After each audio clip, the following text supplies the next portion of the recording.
series of candidate forums. Tonight we have the Cabrillo Unified School District Candidate Forum, co-sponsored by the MCC. My name is Chris Johnson. I'm chair of the MCC.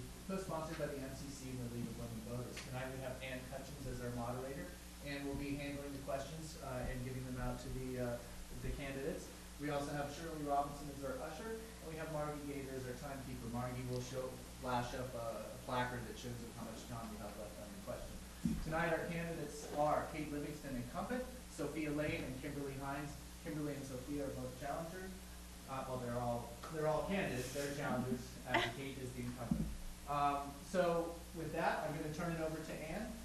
Couple last things I just want to say. This is being videotaped tonight. It's videotaped. It is being recorded.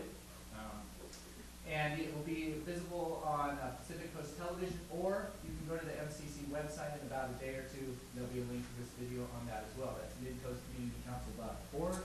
Also want to plug that website as your best source of information about what's happening on the Midcoast. Documents and maps, original source materials. It's all there, and I really recommend that you go and check that out. And with that, I'm going to turn it over to Ann for tonight's proceedings. Thank you, Ann. Okay, thank you. Good evening. First, I have some announcements. Please turn off your cell phones so the candidates won't be interrupted when they speak. And second, no campaign literature or other paraphernalia is allowed inside the room. I am Ann Cutchins, a member of the League of Women Voters, North and Central San Mateo County. And I would like to thank the Midcoast Community Council for sponsoring the forum tonight. The League of Women Voters is a nonpartisan political organization of both men and women whose purpose is to promote active and informed participation. We appreciate the interest and efforts of groups such as the Midcoast Community Council in presenting events that increase voters' knowledge about the candidates and issues.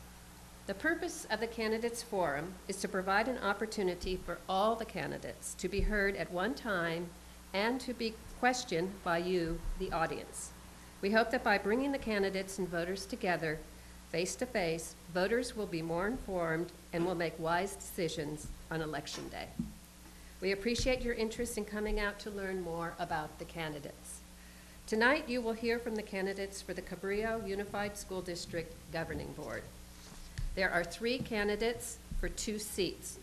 The term of office is 4 years. In the interest of time and of fairness to the candidates, please hold your applause until the end of the forum. We can thank all of the candidates with our applause at one time. The purpose of this event is to provide a nonpartisan setting to let undecided voters hear all candidates and to help them choose. It is not for the supporters or opponents of any particular candidate in the audience to demonstrate their own personal preferences. The candidates in alphabetical order are Kimberly Hines, Sophia Lane, and Kate Livingston. The rules for the forum are as follows. Each candidate will have 3 minutes for an opening statement. During the question period, each candidate will have 1 minute to answer. All candidates will have an equal time to speak to the question, even if the question is addressed only to one candidate. Each candidate will have 2 minutes for a closing statement. Our timekeeper, as mentioned before, is Margie Gator. The timekeeper will hold up warning signs when the candidate has 1 minute, then 30 seconds left of the allotted time. At the end of the time, the timekeeper will hold up the stop sign until the candidate quits speaking. Questions from the audience will be in writing.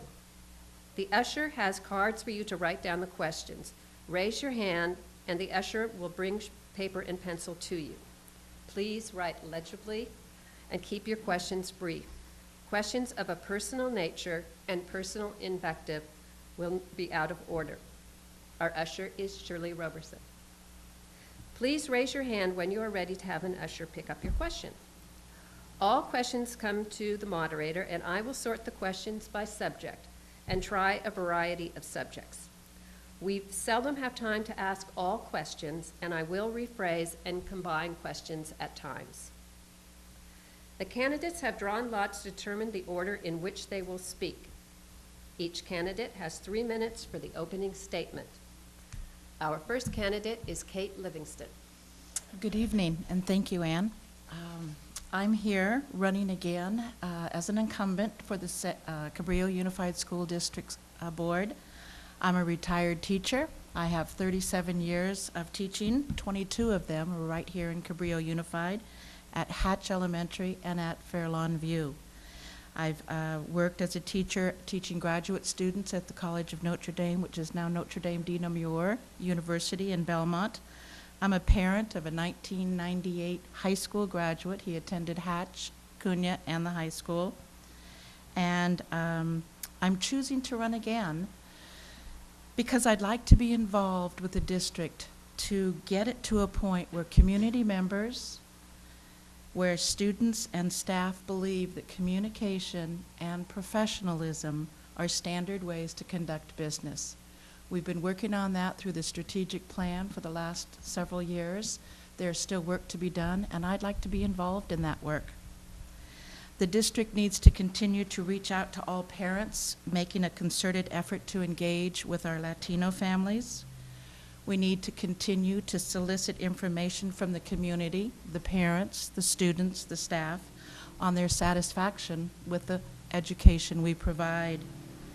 We need to continue to work on transitions from the elementary school to the junior high to the high school.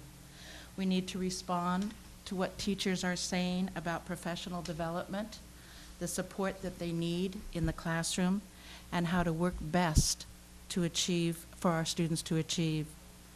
The primary responsibility of a board member is to act in the interest, the best interest of every student in our district.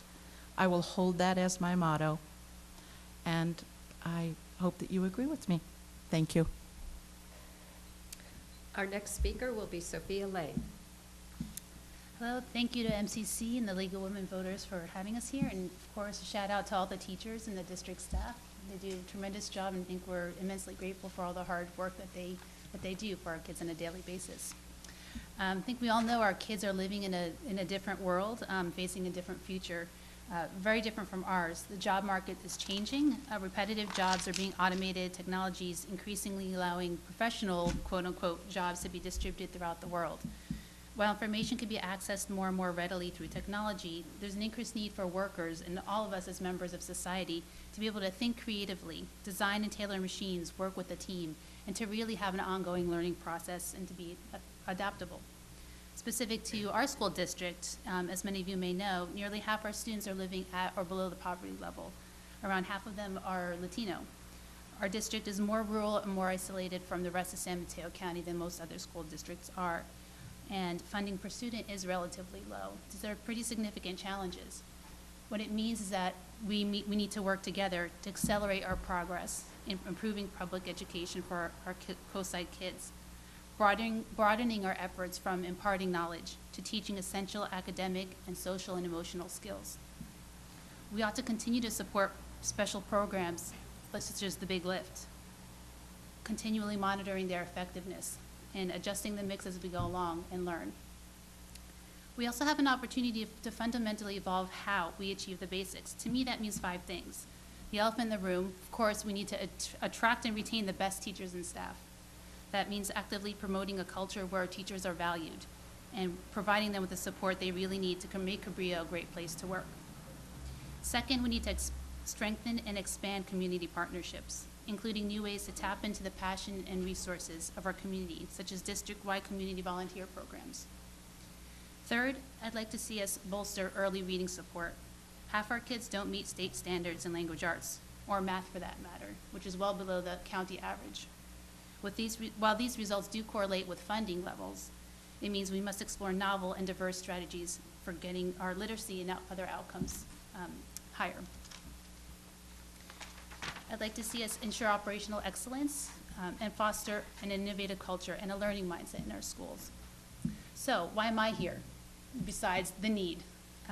I love our coastside community, and I'm passionate about public education. I'm a parent of 2 kids in our schools and a first-generation Greek American. So it's easy for me to see the perspectives, I won't say easy, but interesting to me and important to me to see the perspectives and the needs of our young families and diverse families here on the coast. I'm a scientist by training with 17 years experience in biotech. most recently global cancer drug development. So I have a good sense of the evolving workforce needs, especially in the STEM industry. And so I would be honored with your vote. Thank you. And our final candidate is Kimberly Hines. Good evening. Thank you for hosting this event tonight. I just became an empty nester a couple of weeks ago. After 17 years of being a parent in Cabrillo Unified School District, my children are now in graduate school and starting as a freshman. So I've seen the product, if you will, at least of two very different children coming out of Cabrillo. The district to me is so important to our community. Public education is something that it takes all of us in a big-hearted community to support. I participated in the strategic planning that ran over a course of 2 years that identified professionalism and communication as very important. And I see how those threads now tie into a lot of the other aspects of education that we will hold our superintendent accountable for. And how do we do that? Well, a school board has to work within constraints, maintaining a student-centered point of view. We've got to get the facts on the table, make sure we're getting all the information out, and seek creative and novel solutions. We've got to seek sustainable programming solutions that reach the most students. So if we're going to start something, figure out how we can sustain it. One of the things there were threats to music programming at the high school. If we don't have a stable feeder system, we can't sustain it. It's important to also look at the finances. The finances are online, and you can see what the local accountability spending plan is and what the budget is. But it's really, really important to also consider how that fits in the statewide context.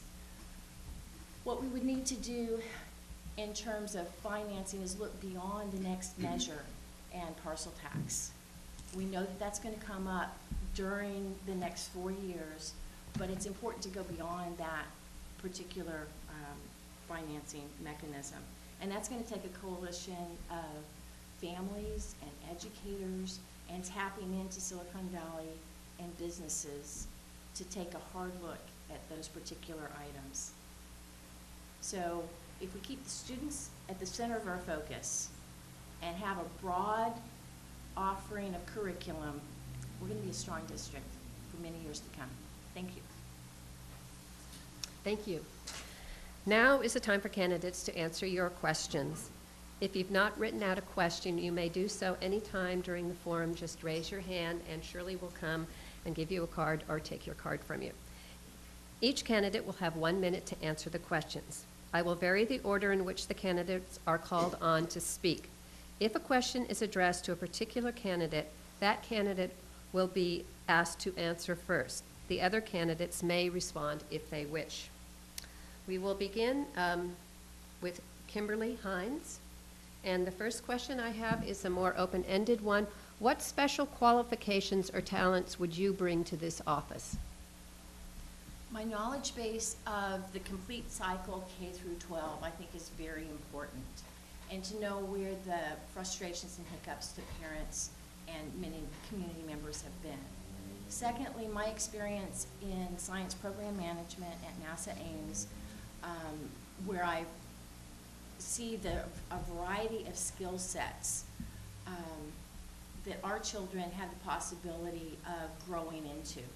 And this could be from running a material control center, or it could be a scientist or an engineer.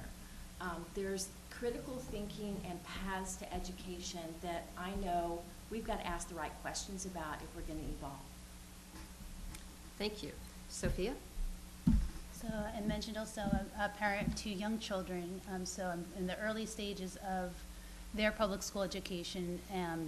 but it's given me really good insight into the importance of that early stage through my reach outs and friends and community members. Have a good sense of the various pain points throughout the course of the public school system here, K through 12. Further to my role as a parent and my, having grown up also as somebody whose parents did not speak the language, I think it's an important connection that I have, and growing with folks in the Latino community as they form, their families form about half of our population. Really, my professional experience in biotech and genetech for 12 years has been tremendous in helping me understand different cultures and being able to work with people around the world in a highly regulated, complex environment. And for me, that's a strength that I would bring to the board, where sometimes there are tough, challenging topics, and you've got to be able to work together with your different points of view and achieve a solution. And Kate. I don't know if I have any special talents, but I do bring 4 years of experience as the incumbent to this election. I'm also bringing my 37 years of being in the classroom from kindergarten through 5th grade. I've been on the front lines, and I know what it takes to be in that classroom. I know how you have to juggle the curriculum and the demands of the paperwork and the assessments. The idea of finding and retaining good quality teachers is something that I feel is very close to my heart. It took me about 2 years to figure out how to be a board member, and so now I just feel like I'm ready to come out of the gate. Thank you. With our next question, we'll begin with Kate. There's been some interest in busing, and the question is, what is your position on returning busing for all grades and schools?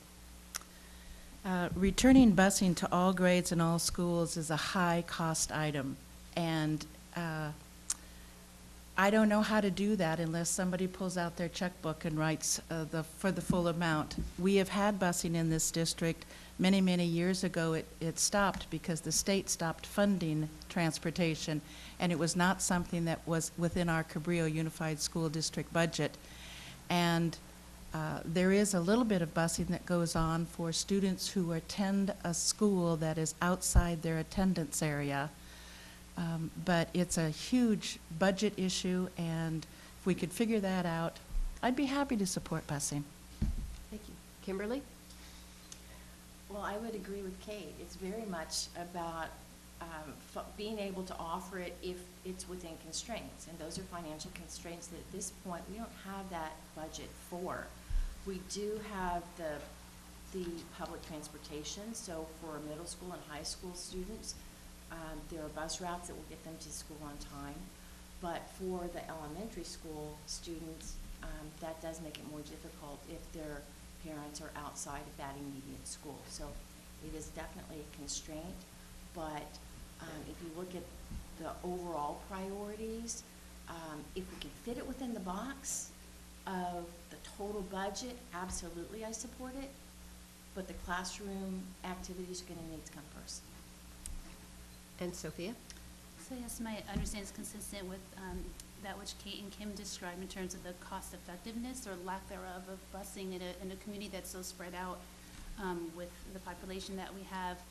I do feel the pain of parents that are transporting their kids across town during traffic, especially when there's an accident, and that's hard on families and therefore hard on kids. I hear a lot of kids leaving the house at like 6:30 to be able to go around to do the circuits across the different schools. I think we ought to look at alternative transportation options, and I give kudos to the district for having made the arrangements with Samtrans to have the public transportation line routed to benefit the schools for the older grades.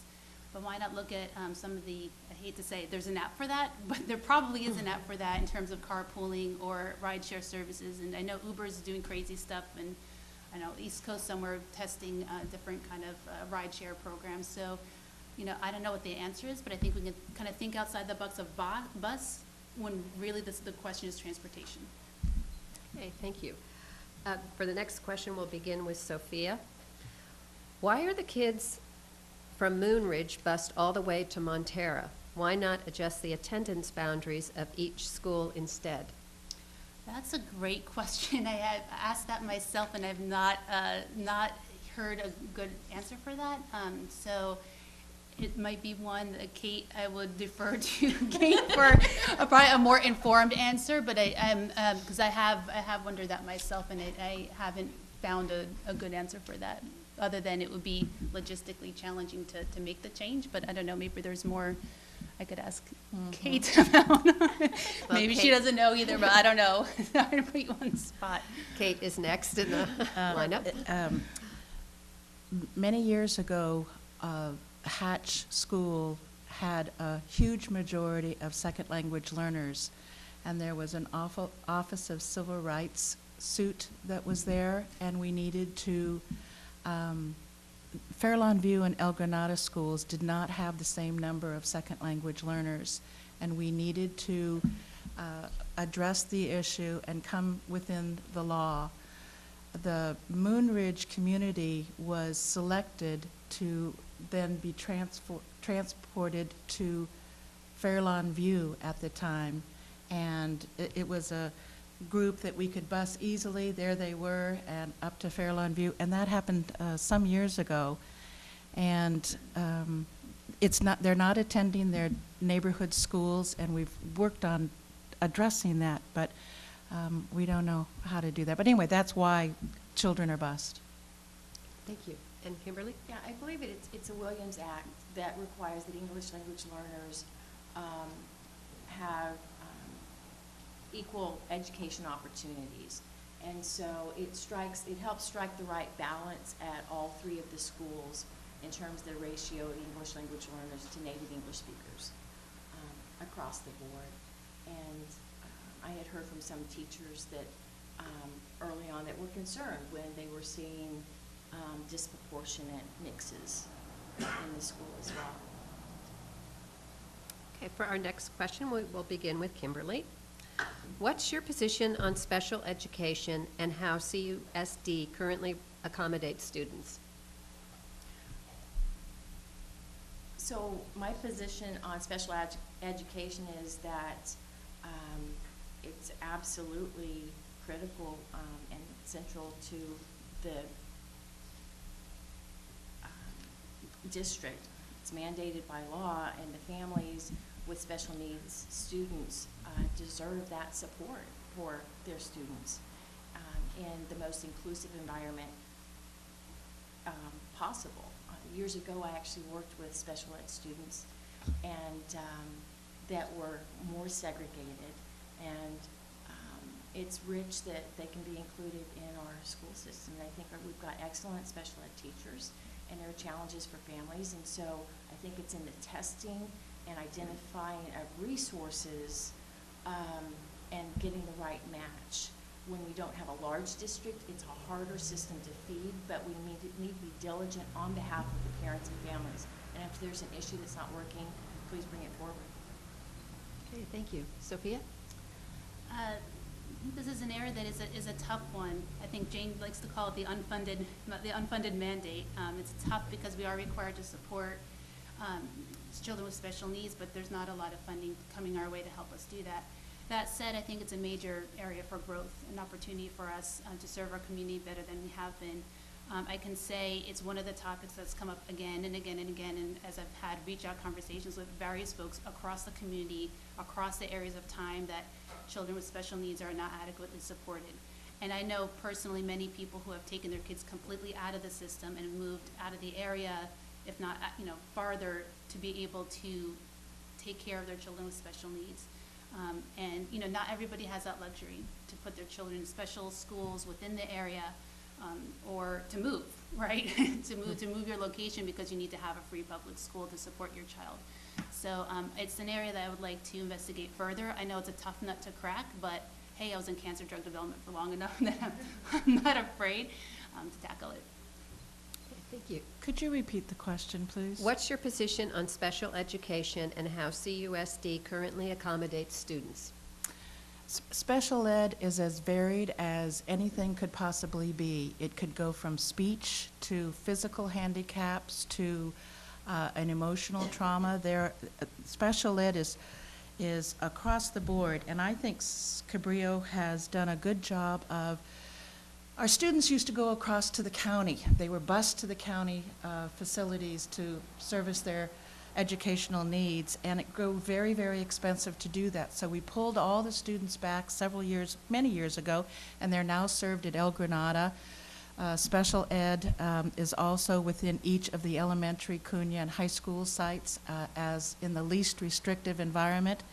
Again, it's sort of along the lines of busing. It's a very expensive issue, and every classroom teacher determines the best, they work hard to service each and every one of their students, special ed students included.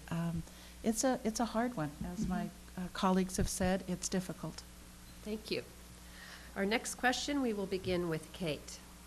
Do you have views on housing development for school employees? Oh, I think that's a fabulous idea, not only for school employees, but for police and firefighters and anybody else who is struggling to work and live on the coast side. I think it's a great idea. I know that other school districts within the state have addressed it. They are investigating it. And in fact, there was a recent session on that very topic at CSM. So I know that that information will be coming back through our superintendent, Jane Euster. And it's certainly something that the current board is very interested in looking at, on how to retain teachers, keep them on the coast side. Thank you. Kimberly? I had a conversation with a teacher that was in Arlington, Virginia, Arlington and Alexandria neighborhoods, where they actually have stipends, not set aside housing for the teachers, but they have incentives to keep the teachers there. And she grew up in Half Moon Bay and is certainly interested in adding to that conversation with examples from other areas. I'm not familiar with what all of the different funding models are, but I think it's one of the sources of attracting and retaining our service providers, and we need everyone in our community. Thank you. Sophia? I would agree, be in support of exploring the different options, and as Kimberly said, there are different models, and I think the preliminary conversations I've had with Don Horsley about this, and Rick Walchuk also in Half Moon Bay, I think it's an area of need and opportunity to attract and retain our teachers. When we have an average salary of around $60K and the median home price is around $1 million, it's hard to argue how on earth are we going to get people, especially younger teachers starting their families that need space to be able to come here and be happy staying here and be able to stay here. So I think it's definitely something we need to pursue and make sure we do it the right way. I think affordable housing, is a hot button issue for reasons. If not done right, it doesn't serve your needs. So I think we need to make sure we explore approaching it in a way that would really achieve our goals of having our teachers be able to come here and live here and stay, and as well as other public service workers too. Okay, thank you.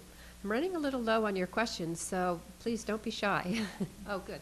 Raise your hand so she can see you. Our next question, we will begin with Sophia. What more can be done to increase English learning? I think if it was easy, we probably would have figured it out by now. I think that it is an area of improvement, and I think that addressing some of the different social and emotional needs of children and making sure that we are addressing the underlying issues that are holding kids back from learning either English as a language or other academic concepts as well, is going to be really important. So making sure, as I referred to earlier, half our kids are living at or below poverty level. That's going to impede learning in a variety of ways, not only food and hunger, but also the kind of ongoing toxic chronic stress that comes with poverty. So I think we need to help make sure that we're addressing those underlying issues and barriers to learning in general. And I think that there are novel ways to learning language that I'm not the expert in. I would look to our teachers to help us out with. Thank you. Kate? I'm assuming this is English learning for non-native English speakers? I That was would, my assumption. Okay, that would yeah, be I mean, nice, that's how yes. you were. Yeah, that's my using that. assumption. Because we're all English learners, aren't we? Some capacity? Every day. Yes, yes. The district has maintained a lower class size at the primary levels in order to reach the kids more easily. The smaller class size helps with English language. The students get English language development. It's mandated by the state. Daily, we have 30 seconds. I can't even think in 30 seconds. I think we need to work on family education as well. We need to involve the families. We need to get them from when the children are in the carriages around town. We need to have more reading aloud at night. There's still lots of ways that we can reach out to increase English language learning with our second language learners. thank you. Kimberly? I agree very much with Kate on reaching out to families. I think supporting families, if there's just not the same level of reading and literacy readiness when in a organized school setting. I think that music is a big part of learning acquisition if you read the research.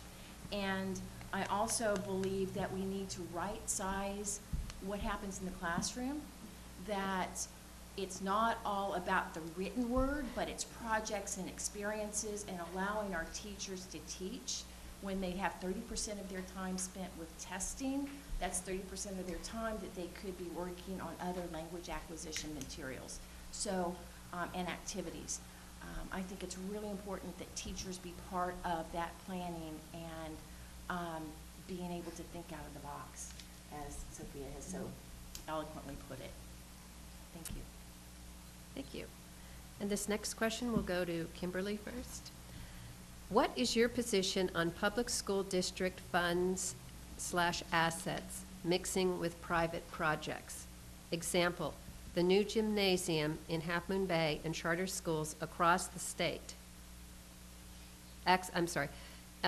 For example, the new gymnasium in Half Moon Bay and charter schools access the state. So I Across guess offices. I'm not, I know that our facilities development within the district is with Measure S funds.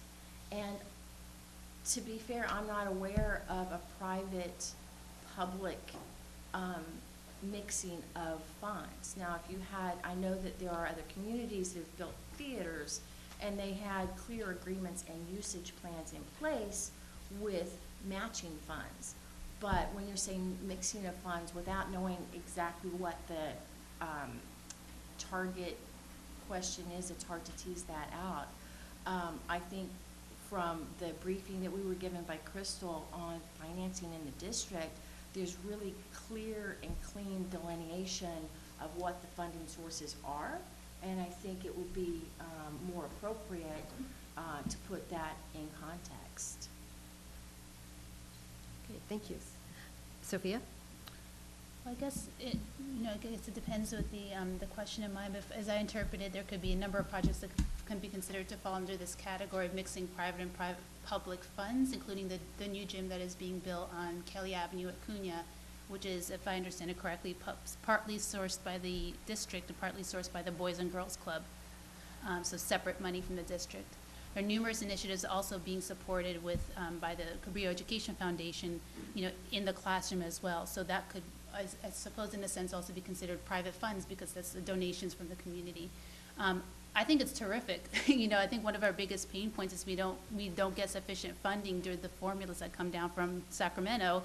And hey, if we have community members that are willing to give and partner with us to build the gyms we wouldn't have, to have the science labs we wouldn't have, I personally think it's terrific. And if there are concerns I'm blind to, I'd love to hear about them. But I think it's a great way to fill that gap that we have due to the funding. Thank you. And Kate? Just once more, could you repeat the question, What please? is your position on public school district funds/assets mixing with private projects? Example, the new gymnasium in Half Moon Bay and charter schools across the state. Charters, I don't know about, we have no charter schools in Cabrillo. There are lots of charter schools in districts throughout California, but they operate under a distinctly different set of regulations. The mixing of private funds with school funds, I think, has in some way gone on for many, many years. We support Cougar Boosters, we support Music Boosters, we support Cunha Cubs, we support PTO, I'm not sure what the question is going for. And for the Cunha Gym, Measure S funds of up to $3 million of Measure S funds are involved in the building of that gym. It's on the school campus, and the Cunha students are going to get to use that gym each and every day that school is in session. So it's a $12 million project, and our part was Measure S, $3 million. So good deal. All right, our next question will begin with Kate. What does a healthy teacher culture look like? How do we support this culture in our schools? Oh, what a great question. A healthy teacher climate, healthy teacher culture. It's one where a teacher wants to get up in the morning, can hardly wait to get to school. It's one where a teacher is feeling supported and encouraged to take chances, is mentored, whether it's by a colleague or an administrator, to try out new things. It is where change happens almost seamlessly because it's initiated by the teacher. It is not a mandate that comes from high above. It is where colleagues are seeking out professional development, and they can take it back to the classroom the very next day to work with students rather than some conference that they've been to where it's now in a binder format. I think that we have a very positive teacher culture in Cabrillo, and I hold up the high school as a perfect example of what has happened up there with the enthusiasm and the joy that not only teachers feel when they go to school, but students as well. Thank you. Kimberly? I think a healthy teacher culture is one that's collaborative and it's cooperative, where teachers are teaming together and excited about sharing ideas and helping to create an environment where students are self-motivated and lifelong learners. This is where they trust the administrators and are supported by the administrators. And teachers, as Kate said, where they're excited to get up in the morning. It's really important that we treat teachers as professionals and value their contributions, because they're raising our kids, and our next generation is very much dependent on that healthy teacher culture. Sophia? I love this question, so whoever asked it, thank you. I think for me, the people management aspects of the district are one of the most important in terms of how you lead, these organizations, the overall organization, as well as within the schools, the site level. So teachers feel like it's, teachers and the staff as well, feel like it's a great place to work. As Kate said, they love to come to work in the morning.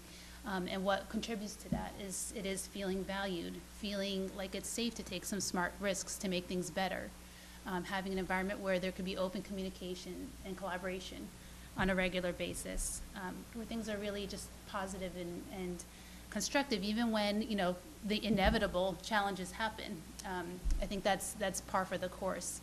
So that feeling of we're in it together, I think, is really critical for people to be able to surmount the challenges and all the regulations from testing and and whatnot.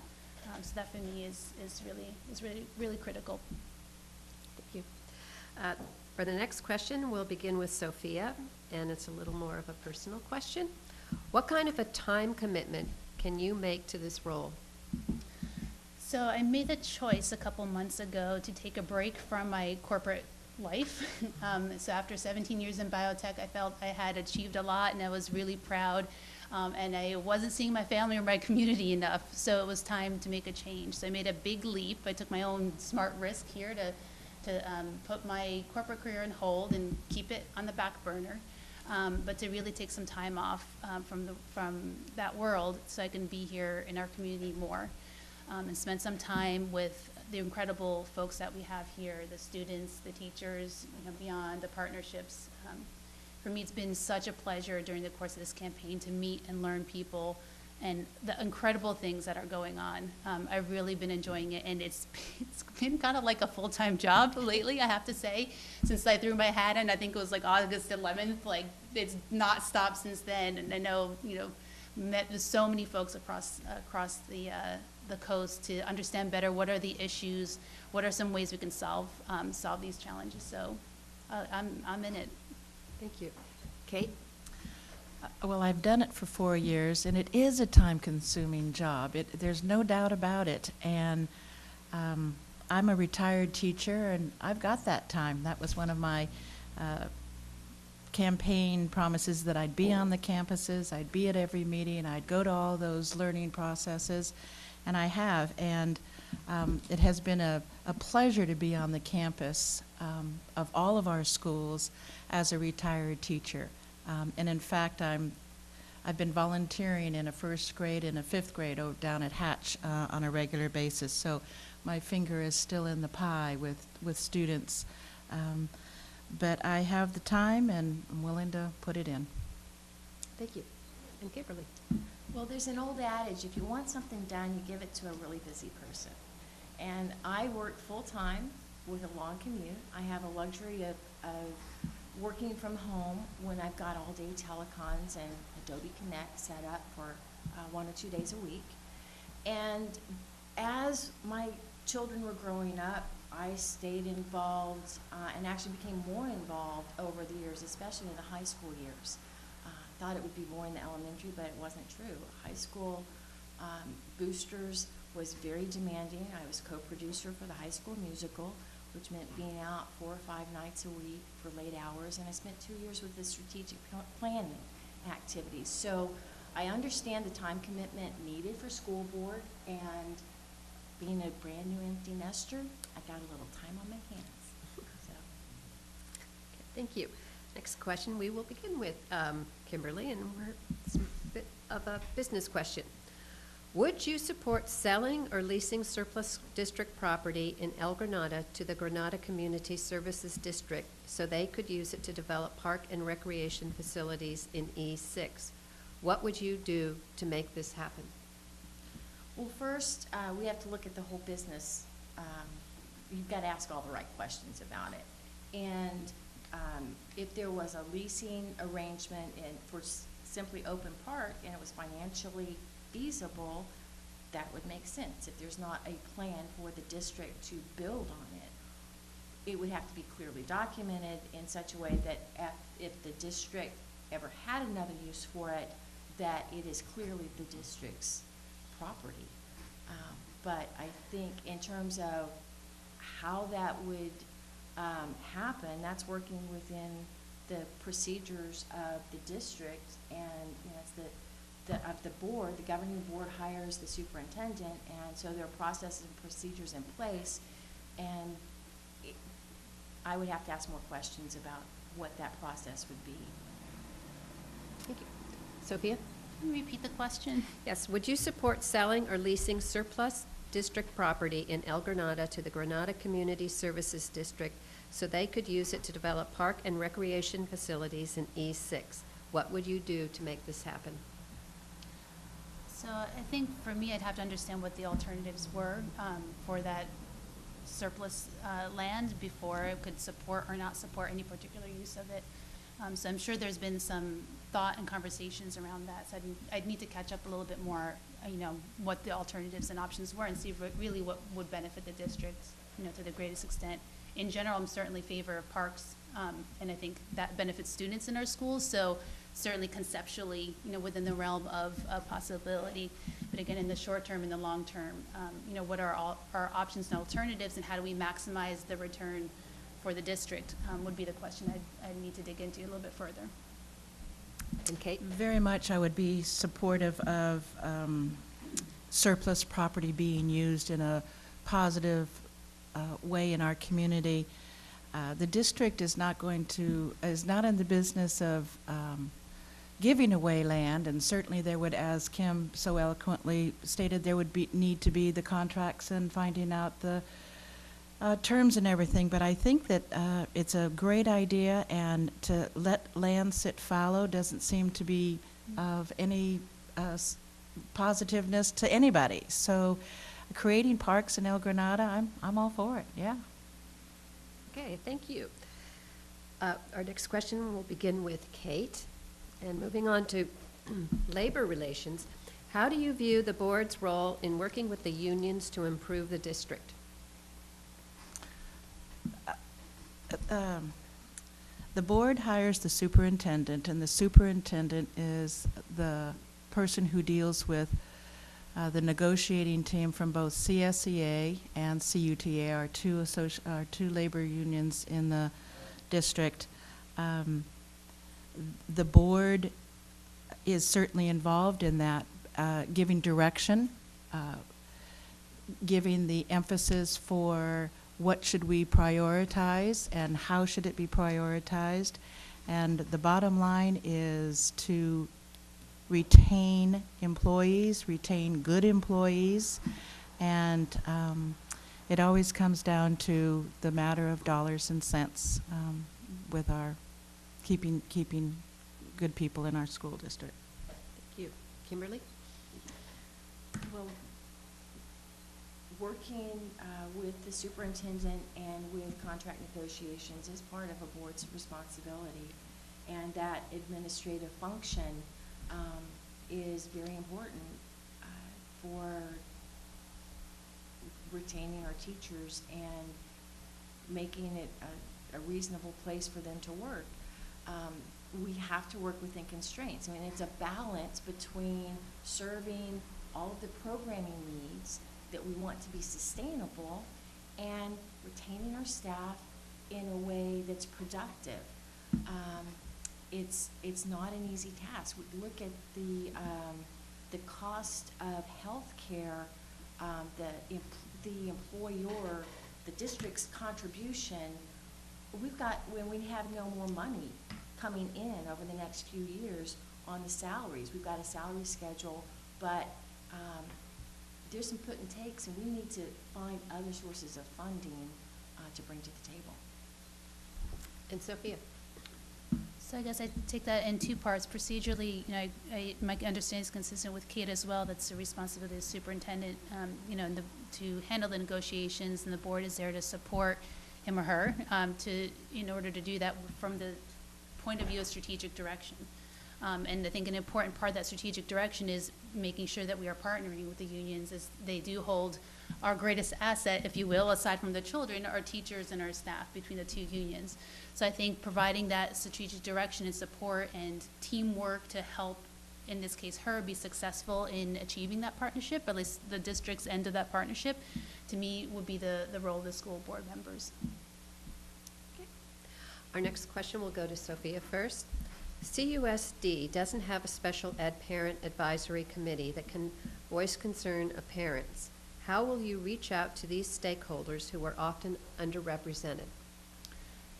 I think we should explore forming one, quite honestly. I think because special ed is such a tough nut to crack and such a difficult area in terms of the funding relative to the financial need for supporting students adequately so they can be successful, I think we need to get the parents more engaged, and perhaps those that have kids in the district and perhaps those that don't, because I think those that don't also will have some good fresh ideas, if you will, around how they've been able to address the challenges, and maybe their approaches that are novel but cost effective that we haven't thought about yet. So I think it should be, good partnership, a stronger partnership with the parents in general as a school, in the school district. I think particularly in these tough areas, we need to really have good open conversations and brainstorming and, come up with, perhaps some innovative ways of addressing this challenging area.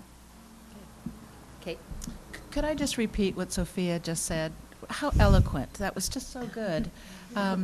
If the special ed parents want to have an advisory committee, I think we definitely should look into it. I think that it needs to be investigated, and we propose that we want success for every student, that every student's dream comes true. And how do we make that happen? But in conjunction with parents and the family support. I think it's a great idea, and why haven't we done something in the past? I don't know. I like it. Not enough hours in the day. We'll find some. Kimberly? I would certainly agree with there being a special ed advisory committee active with our district, and it's really important that the district support it and honor it as valuable input. I will say that over the years, some things happen based on people who are present without formal policy or procedures or acknowledgement. And when you have turnover in administration, it's more difficult to make those special functions continue on. And I think that by putting a couple of touch points in our policy, doesn't have to be big over the top, but that we can anchor some of those communications in a really healthy way. So I would agree. There's a lot to be learned from our parents who sent their students to other schools and brought them back and have done the research, so let's listen. Thank you. Kimberly, the next question will go to you first. Are school counselors available at all schools? What more is needed? You know, my kids haven't been around the elementary school, so I'm not aware, and to my knowledge, there haven't ever been counselors at the elementary school. There were counselors at, and if that's changed, I'm just naive to that. There are counselors at Cunha and at the high school. I see more accessibility for individual students at the high school. I'm sorry, what was the other part of your question? What more is needed? What more is needed? I'm not as well versed with kids that may have particular needs. I think right now our counselors are doing a good job. I think what's needed is that we don't cut them, and that has cycled through periodically over the time. I think it's that from what I see as kids go through that junior and senior year when they're most in need, that services are available for students. Thank you. Sophia? Can you repeat the first part of the question? Yes. Are school counselors available at all schools? So my understanding that there are counselors available, at all the schools, using the broad definition of counselors, certainly at the high school and middle school, counselors in the traditional sense of guidance counselors helping you navigate various logistical things like course selection and so on. The numbers are the ratio is fairly high in terms of students to guidance counselors. I think at the high school, correct me if I'm wrong, Kate, it's upwards of 300 students per guidance counselor. Mm-hmm. So that seems like a pretty high ratio. So I'm not sure if that's sufficient. On the other end of the spectrum of counselors, if you will, I am aware that there's been significant investment made more on the mental health side of things, and I give massive kudos and credit to Jane and the district and the board for having recognized that as a gap and made that investment, because that mental health, I think we see study upon study upon study where the mental health of our kids is impacting their learning. And if we want them to be successful in learning, we have to be able to somehow support them. So more, but perhaps more we could do for our teachers to support them as well. Thank you. And Kate? There are counselors at Cunha, and there are counselors at the high school. There are currently no counselors at the elementary level other than the classroom teacher, who often serves in that role, as well as the administration. The LCAP, which is the Local Control Accountability Plan, is supporting a one-year contract for 5 counselors to address, as Sophia mentioned, mental health up at the high school, mental health needs up at the high school. It is supported this year. We hope to incorporate it in a more sustainable way. But we have, according to John Nazar, the principal at the high school, one of the lower ratios of student to counselors at the high school currently. I think it's somewhere around 300, 350 to 1. But again, never enough. It's all about keeping them in the budget. Thank you. And Kate, the next question will go to you first. How can you help the district and schools attain grants to help with finances? What a great question. At one year, I remember being in the classroom, and the district had actually hired a grant writer. It was a job that I had never known existed, and the grant writer brought in a variety of short-term, there was an end to each and every one of those grants, short-term monies, and it was the most exciting thing ever. We would get books for take-home book bags. We would get additional math materials at the elementary level. The idea of, I've lost my train of thought. Ask me the question, what was it? How can you help the district and schools attain grants? Oh, grants. The problem with grants is they're not long-term. They're not sustainable. You have to figure out a way, once the grant is used up, you got to find a way to make it continue. And that's the biggest drawback, in my opinion, to grants writing, but it's a boon when it happens. And Kimberly? I think that grants are the tip of the iceberg. When I taught school for 7 years, and I was actually successful writing grant proposals and was so excited to bring in new science kits for project-based learning. But it's not sustainable, as Kate said. I think that we really do need to look at other big funding opportunities. CEF is such an elegant example, but we need to grow it tenfold. And whether that's with matching funds from the Silicon Valley big landowners in San Mateo County that were reported a couple of days ago in the newspaper, or I think it's an appeal. That we're going to have to make the right appeals and try to solve the right problems, looking at Sacramento and how California funding funnels to our districts if we're really going to make improvements. Sophia? I said there's no doubt budget is one of our major pain points. I think grants are one mechanism of addressing that, and we've definitely seen success, at the district level and getting a good chunk of change, if you will, to support us, despite the lack of sustainability. It takes a little bit of work, but you get a chunk of money. I've seen it also at the classroom level, where there's one famous teacher who I won't name, but I know she does these incredible field trips because she knows how to get grants, and she doesn't, the kids don't need to pay, but she's taking them on these incredible hands-on learning experiences. I would say there is a huge potential, which is probably as yet untapped, in terms of those companies over the hill, and I can say that because I work for one that I mentioned earlier has given tens of millions of dollars to various student educational opportunities, building big science garages for kids to play around in and learn, and Future Lab and all this really cool, great stuff. And I'd love to be able to network. I'm willing to brave 92 a couple times a week and see what we can do through Solar City and other companies that can also really help us maximize what we're doing for our kids. Okay, thank you. Sophia, this question will go to you first. What is your position on the district's Spanish immersion program? Should it be expanded or amended in any way? I think Spanish immersion presents a really tremendous opportunity for our students, both English learners and English native language speakers, to be able to take on the opportunity to become dual literate, by the time they graduate high school. So I think it's a great opportunity for the kids, and I think a great opportunity for our community to show the dedication and the value that we have towards the language as well as the culture itself. Is it working perfectly? Like anything, no. There's always room for improvement. But I think it's something that we need to persist with and make sure that we are consistently identifying the success factors and match our efforts and activities towards achieving that success. Thank you. Kate?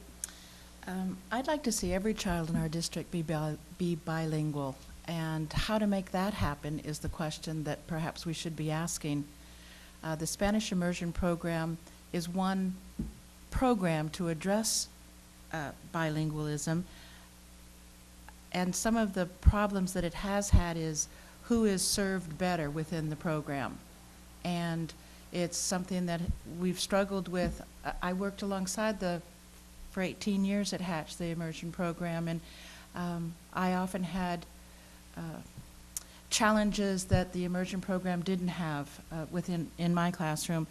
But there are other programs out there that we might want to look at as a district to serve all students with the goal of bilingualism. Thank you. And Kimberly? I am wholeheartedly in favor of biliteracy and dual language education. I think in our district that the word immersion has become loaded, and that it means the program as it exists right now at Hatch and never to change ever. Given that there are long-term substitute teachers and it's more difficult to staff with the current program, staffing would be eased with a dual language model. There are, as Kate said, multiple ways to implement biliteracy programs, and that in our community it would be healthy for everyone. But it has to be done within constraints and parity across all of our elementary schools. Okay, thank you. So that we can adjourn on time, this will be the last question. Sorry to say, because we have some really good questions here that we won't be addressed, but maybe you can talk to the candidates afterwards about it. This question will go to Kimberly first. How would you rally interest and participation in school district policy and governing? For example, there are only 3 candidates for 2 positions on the board, and many CUSD committees are operating with open roster spots and almost no public attendance or participation. I think it's a communications issue, and it's hard. We've got probably a majority of parents are full-time working parents, and many work multiple jobs in our community, given the high cost of living. To rally more people means to get them connected. It's whether it's in the elementary schools around a particular field trip or activity, trying to network the volunteers early is to help grow that volunteer base. And it's got to be it's got to be from all sectors. We've got 43% of our families that qualify as English language learners or low income, and we've got to find, and foster care, we've got to find a way to reach these families and provide those opportunities for volunteering and growing it. You don't understand how the district works until you start participating. Thank you. Sophia? I'd say probably 3 key ways that come to mind in terms of increasing the community engagement in the district. Number 1 is leveraging the really inspiring leaders that we do have in the district and in the schools. There's some that can probably, sell you, what's the phrase, like sell you the Brooklyn Bridge, So I think leveraging those folks to be able to get out and inspire people to get involved, and, the parents in particular that have the skin in the game, if you will. But I think also looking beyond the parents, as Kim said, typically parents are very busy, and it's hard to find that extra crack in the day to attend a meeting or something along those lines. I recently learned Pacifica has a really effective, successful program at the district level with community volunteers, where they bring in community volunteers, have a process for vetting them and fingerprints and all that good stuff, and enabling the community to leverage folks that maybe aren't parents but are interested and engaged and want to help support our kids to do the work that we need within the district. So I'd say let's expand beyond the parents as well. Thank you. And Kate? Please, would you repeat the question? Yes. How would you rally interest and participation in school district policy and governing? For example, there are only 3 candidates for 2 positions on the board, and many CUSD committees are operating with open roster spots and almost no public attendance or participation. As the others have said, there are a lot of competing interests on the part of an adult. And I know that when I pass the Cunha soccer field, there they are, and it involves their children. The musicals, there they are, it involves their children. The Cinco de Mayo festivities at Hatch, there they are, that involves their children. And on one hand, district policies can be very boring, and I think sometimes it can be viewed as being good when policies are enacted and there's no negative response to it. That means somebody's doing their job in a positive way. I do believe that sometimes people are turned off because it doesn't seem to matter whether they respond yay or nay, and they're not acknowledged as being a participant. I have to stop. Thank you. Okay, each candidate will have 2 minutes for a closing statement. We will reverse the order from that of the opening statements. As the candidates take a couple of minutes to gather their thoughts, I would like to mention the following. The League of Women Voters is a nonpartisan political organization, and membership is open to both men and women 16 years of age and older. If you are interested in helping in your community with forums such as this, brochures are available in that room back there with information about joining the League. You can find additional information about the candidates on the League's Voter Edge site, www.votersedge.org. These bookmarks have the information if you want to take one on your way out. Very helpful. All candidates have been invited to enter their information, and they provide links to their own websites. You will also find links to MapLight, which provides information on who is contributing to who and what. We also have our copies of Pros and Cons, which goes over the 17 propositions. So please help yourself to the pros and cons on your way out. Remember to vote in person on November 8th or mail in your ballot postmarked by November 8th. Your vote by mail ballot provides information on drop-off locations if you don't want to use the postal service. We will now begin closing statements with Kimberly. Thank you for all of you in the audience for listening tonight. Student success in STEM education means we also invest in music and performing arts. Research shows that in science, in math, in language acquisition, that music has a decided impact on their performance in other areas. I'll advocate for balanced programming. I'm not asking for something over the top, but policy that's sustainable. So when you start as a kindergartner parent and you see the high school band, you know that there's connectivity between the elementary school, middle school, and high school. That connectivity is important in science, as well as our bilingual education system, as well as math, and the Common Core. CUSD is a district with limited resources in a community with a big heart. We're challenged to meet the needs of all students, our English language learners, our highly motivated students, and our students with special needs. And we've got tight financial constraints. Time-sensitive actions and decisions are going to arise for the board every time they meet. I'm going to ask focused questions, try to get the right information on the table, and remain action-oriented with a student-centered point of view. Thank you. Sophia? So first, thank you very much for the opportunity to be here tonight and this terrific forum, and learn more from your questions to me. And I'm a lifelong learner as well, so I appreciate that opportunity to learn from the questions and the discussions here tonight. So I aspire to be really an active and engaged member of the board of Cabrillo School District. I'd love to see us accelerate the progress we've made so far in improving the public education for all our coastside kids in all the richness and diversity that we have among our children. My top priorities are to attract and retain the best teachers and staff, really making Cabrillo a great place to work, hands down. pulling those teachers from over the hill to our lovely little district here. I'd like to see us strengthen and expand community partnerships. We discussed that a bit earlier as well. Leveraging, again, the richness of passion and resource that we have here on the coast, but also over the hill. Reading is everything. I think we all can appreciate that. So I'd like to see us bolster that support to make sure that all our kids can read and read well throughout their learning.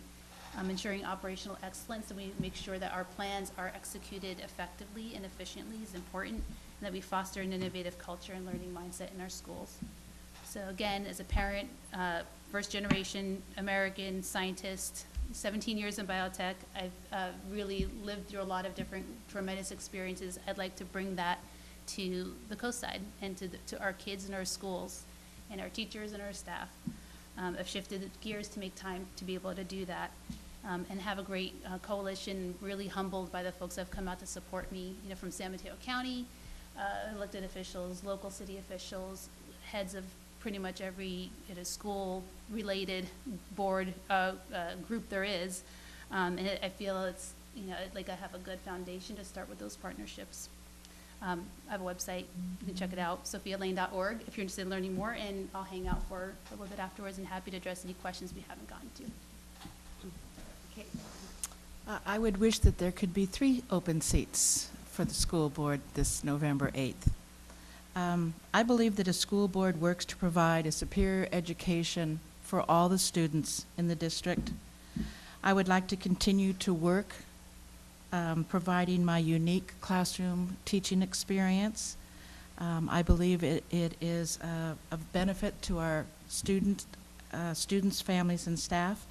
And I will continue to ask the question, how does this affect the student in the classroom? I have worked as a volunteer on the school board for the last 4 years, and I hope that you can support me in doing so for another 4 years. Thank you.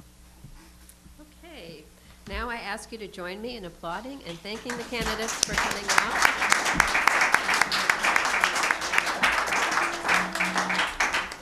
And I want to extend a special thank you and applause to all of you for coming out.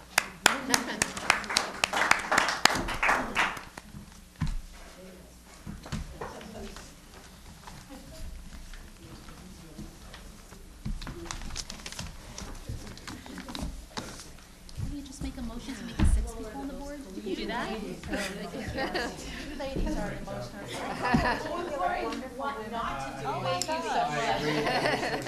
Yeah, it's just kind of like really. Oh, thank you very much. You're absolutely right. I know, it matches your dress. Yes. Look at that. I just went back to Arkansas. What a great place it is. My stepmom looked at me and said, Oh, that it could be that way in other arenas. we have no idea what we're talking about. We need some alcohol for that conversation. Really awesome job. That was a lot of questions. That was a lot of questions from Sophie. Oh, thank you. Like I said, it really is a learning experience. You hear the questions and kind of, again, it's like